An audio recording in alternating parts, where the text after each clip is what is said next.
dive into the geopolitical strategy that's causing ripples across the Indian Ocean, China's string of pearls. In the grand chessboard of global politics, the string of pearls is China's ambitious strategy to establish a network of facilities and alliances across the Indian Ocean. The name paints an image of a delicate necklace of pearls, each pearl symbolizing a strategic point of influence for China. The purpose? To secure China's energy and trade routes and to project its power beyond its borders. The pearls are not just ports, but a fusion of military and commercial interests. They stretch from the South China Sea, through the Malacca Straits, around India, and up to the Persian Gulf.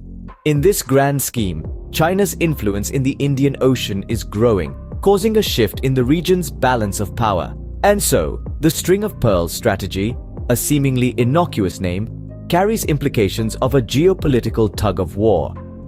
So what are these pearls, and why are they creating such a stir? Well, these pearls aren't the shiny treasures you'd find in an oyster. Instead, they are strategically placed ports, naval bases, and other significant points scattered across the Indian Ocean. Each of these points is a part of China's ambitious string of pearls strategy. Let's delve into some of these pearls. We have the Gwadar port in Pakistan, a jewel for China, providing direct access to the Arabian Sea. This port is a lifeline for China's energy needs, bypassing the Strait of Malacca, a potential choke point. Then there's the Hambantota port in Sri Lanka, another pearl in the string. China's acquisition of this port on a 99-year lease raised many eyebrows. Strategically located along the major east-west shipping lanes, the Hambantota port provides China with a crucial foothold in the Indian Ocean region. Moving to Bangladesh, we find the Chittagong port. China's interest here lies in its proximity to the Bay of Bengal, enabling a direct route to the Indian Ocean. Next, the port of Kyaukphyu in Myanmar, another pearl, offers China a direct pipeline to the Indian Ocean, bypassing the Strait of Malacca and reducing its dependency on this narrow waterway. And let's not forget the Djibouti Naval Base, China's first overseas military base.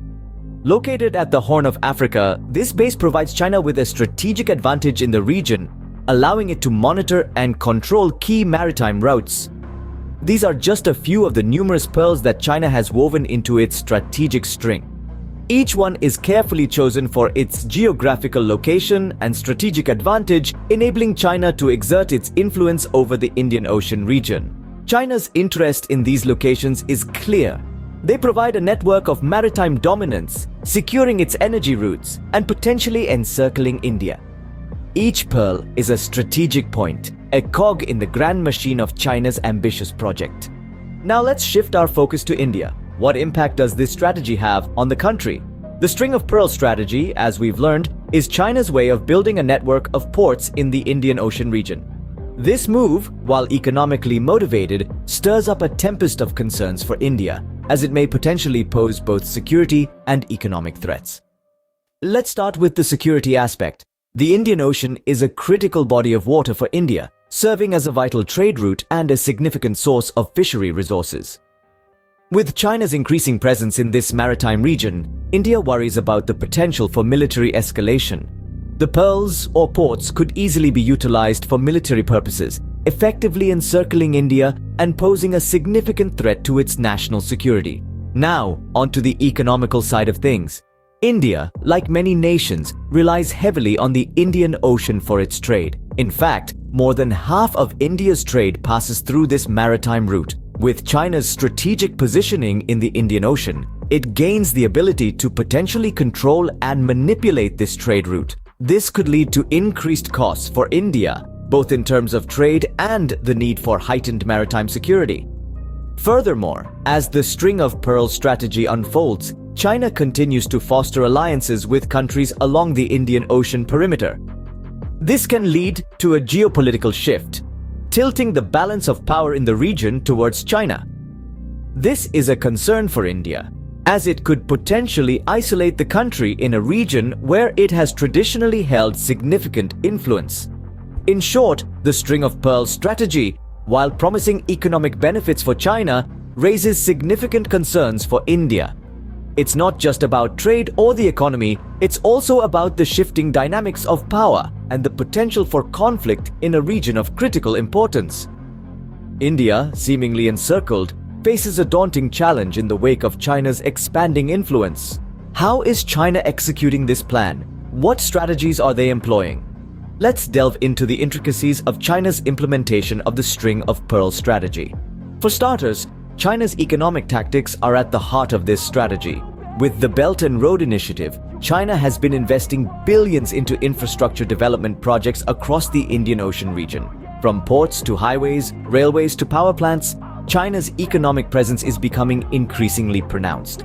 These projects not only boost China's economic influence, but also serve as potential strategic assets, creating a network of pearls around India. In addition to economic strategies, diplomacy plays a crucial role in China's execution of this plan. China has been fostering strong diplomatic relations with countries along the Indian Ocean rim. It has been offering generous aid packages, signing trade agreements, and even settling territorial disputes to earn goodwill. This diplomatic maneuvering is aimed at encircling India with nations that are friendly or indebted to China, further tightening the string of pearls. Lastly, China's military maneuvers cannot be overlooked. It has been steadily increasing its military presence in the Indian Ocean region. The establishment of its first overseas military base in Djibouti in East Africa and the deployment of submarines and warships in the Indian Ocean signal China's intention to protect its economic investments and strategic interests.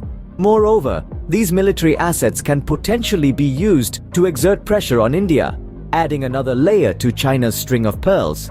To sum it up, China's execution of the string of pearls strategy is a multifaceted approach involving economic tactics, diplomatic relations, and military maneuvers.